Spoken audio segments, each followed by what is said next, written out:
तो hello everyone, मैं हूं आशिका सिन्हा और स्वागत है आपका स्कूल शिक्षा के इस ऑनलाइन लर्निंग प्लेटफॉर्म पे। तो उम्मीद है आपको जो सारे वीडियोस है पहले के सीएचएस एग्जाम पैटर्न को लेके, मैथमेटिक्स, साइंस और सोशल साइंस की जो सिलेबस की वीडियो थी, है ना, न्यू सिलेबस और डिटेल्ड सिलेबस विद पीवाईक्यूज, वो आपको मिल गई होगी। आज हम लोग इंग्लिश के सिलेबस की यहाँ पे बात करने वाले हैं। तो सीएचएस 9th में आपका इंग्लिश भी एक बहुत इंपॉर्टेंट जो सेक्शन है वो होता है, क्योंकि इसमें आपके इक्वली सबका वेटेज है, तो इंग्लिश से भी आपके 20 सवाल आते हैं। तो आइए पहले ओवरव्यू ले लेते हैं, ठीक है, सीएचएस के एग्जाम पैटर्न का।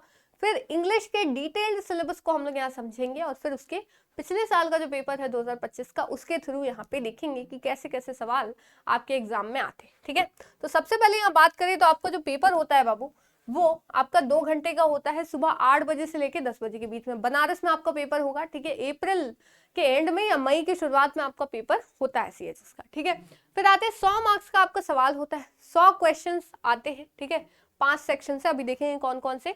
कोई भी नेगेटिव मार्किंग नहीं होती है, ओएमआर बेस्ड आपका पेपर होता है और ऑब्जेक्टिव आते हैं। ठीक है, यानी एक क्वेश्चन रहेगा, उसके 4 ऑप्शन होंगे, ऐसा। अब बात करें कौन कौन से सेक्शन है, तो आप देख सकते हैं मैथमेटिक्स, साइंस, सोशल साइंस और फिर नेक्स्ट आता है आपका इंग्लिश। ठीक है, तो इंग्लिश से भी आपके यहाँ पे 20 सवाल आते हैं। ठीक है, तो चलिए इंग्लिश के सिलेबस को यहाँ पे डिस्कस करते हैं। और मैं बता दूं कि सीएचएस जो है वो अपना ऑफिशियल सिलेबस रिलीज ही नहीं करता, वो बस बता देता है ये सेक्शन से आएंगे, अब तुम लोग देख लो कहाँ से पढ़ना है। तो उसके पीवाईक्यूज के अनुसार हम लोग अंदाजा लगाते हैं कि भाई इसका सिलेबस क्या रहता है। ठीक है, तो चलिए स्टार्ट करते हैं। जैसा आप देख सकते हैं, ग्रामर में आपका सब्जेक्ट वर्ब अग्रीमेंट बहुत इंपॉर्टेंट हो जाता है। एक्टिव एंड पैसिव वॉइस से क्वेश्चन आते हैं, फेमस ऑथर्स एंड बुक्स आते हैं, फ्रेजेस एंड क्लॉजेस से सवाल आता है, सेंटेंस से पूछा जाता है, आर्टिकल्स हो गए, नाउन हो गया, प्रोनाउन हो गया, एडजेक्टिव्स हो गए और वर्ब्स जो है आपके यहाँ पे सवाल आ रहे हैं। तो ग्रामर से आप देख सकते हो इतने सारे टॉपिक्स से यहाँ पे सवाल आते हैं। हम लोग इंपॉर्टेंट टॉपिक्स की बात कर रहे होंगे तो हम लोग देख सकते हैं। फिर आते हैं एडवर्ब से क्वेश्चन आ रहा है, preposition, conjunctions and interjections, direct and indirect speech, synonyms and antonyms, one word substitutions, idioms and proverbs, spelling correction, sentence arrangement, figures of speech, miscellaneous topics भी आते हैं आपके, जैसे इधर उधर से कहीं कुछ भी पूछ लिया, ठीक है, वो आता है, रीडिंग कॉम्प्रहेंशन, तो वो हम लोग यहाँ पे देख सकते हैं। ठीक है, तो इसमें आपको जो क्लासेस है वो आपको जो हमारी डेली क्लासेस होती है उसमें आपका ये सारी चीजें कवर हो जाएंगी, इसको ध्यान रखिएगा। ठीक है, चलो अब ये तो हमने सिलेबस देख लिया कि भाई यहाँ से सिलेबस आता है। अब पीवाईक्यूज के थ्रू थोड़ा जानते हैं, उससे आपको थोड़ा ज्यादा आइडिया मिलेगा कि हाँ क्या कैसे है, इन सब से भी सवाल आ रहे हैं तो कैसे आ रहे हैं, है ना।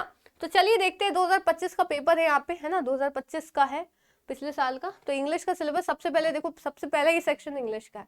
तो यहाँ पूछा जा रहा है कि जो अंडरलाइन पार्ट्स है उसमें बोला जा रहा है कि अगर इसमें कोई एरर है तो बताइए। अब देखो एरर आप कैसे बता पाओगे, जब आपको ग्रामर की नॉलेज होगी, है ना, तभी आप बता पाओगे। तो ग्रामर के सारे टॉपिक्स आपको पढ़े रहने चाहिए, तभी आप बता सकते। जैसे ही said to him athletics are my favourite sport, तो भले ही एथलेटिक्स लिखा है लेकिन एथलेटिक्स प्लूरल तो नहीं है ना, सिंगुलर है, तो यहाँ पे क्या होना चाहिए था, इसमें एरर हो जाएगा, है ना। तो ये आप यहाँ से ध्यान रख सकते हैं। फिर my boss prefers tea than coffee, तो यहाँ पे दैन तो लगेगा नहीं, है ना। He does not have any idea about the meeting, तो ये भी आपका सवाल है एरर के लिए। इज आर्डेंट, अब देखो यहाँ पे सिनोनिम्स पूछा है, is ardent support for the cause made him a well known figure in the community.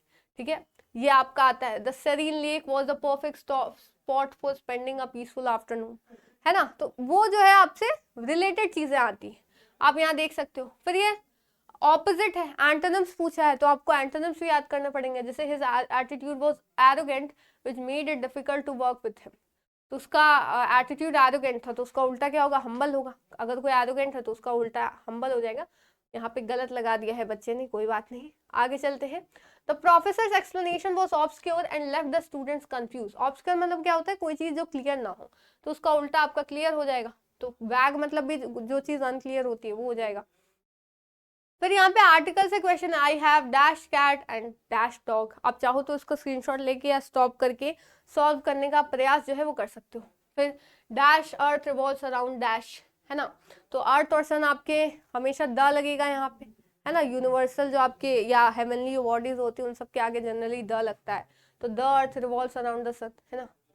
फिर she has dash unique way of solving problem that makes her stand out, तो unique है तो इसने एन लगा दिया है, लेकिन ए लगेगा यहाँ पे क्योंकि य का साउंड आ रहा है, दैट इज कॉन्सोनेंट, वाई का साउंड आ रहा है।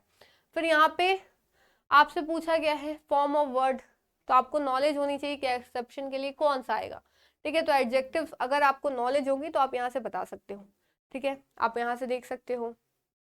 वर्ब से भी सवाल है। फिर नेक्स्ट आता है आपका कि आपको रिलेशनशिप से बताना है, वर्ड्स की नॉलेज होगी तो आप रिलेशनशिप भी बता दोगे, ठीक है। जैसे मेजर वेल्थ, तो ग्लटन किससे रिलेटेड है, बेनेवोलेंट का काइंड होता है, तो मेलेवोलेंट का क्या होगा, ठीक है। फिर ऐसे ही आया है। फिर आते ही कॉन्वर्जेशन है, आपको दी गई है, इससे रिलेटेड आपको क्वेश्चन बताने, I mean fill in the blanks है, फिर आपको बताना होगा कि इस ब्लैंक की जगह क्या आएगा। तो इंग्लिश का थोड़ा आप कॉम्प्लिकेटेड क्वेश्चन देख सकते हो, इसके लिए आपको प्रैक्टिस जो है वो चाहिए रहेगी। तो इसी के साथ ये जो 20 क्वेश्चन है, आई होप आपको समझ में आएंगे इंग्लिश के, आप इसको सॉल्व कर सकते हो। और डेली हमारे यहाँ जो है वो इसकी क्लासेस चलती है, तो आप उसको चेकआउट कर सकते हो। और चैनल पर नए हो तो चैनल को ज़रूर से सब्सक्राइब करिए, क्योंकि आगे आने वाली चीज़ों में आपको बहुत सारी चीज़ें हम लोग प्रोवाइड करने वाले हैं। तो फिर मिलते हैं नेक्स्ट वीडियो में, तब तक के लिए thank you so much, bye bye, जय हिंद, जय भारत।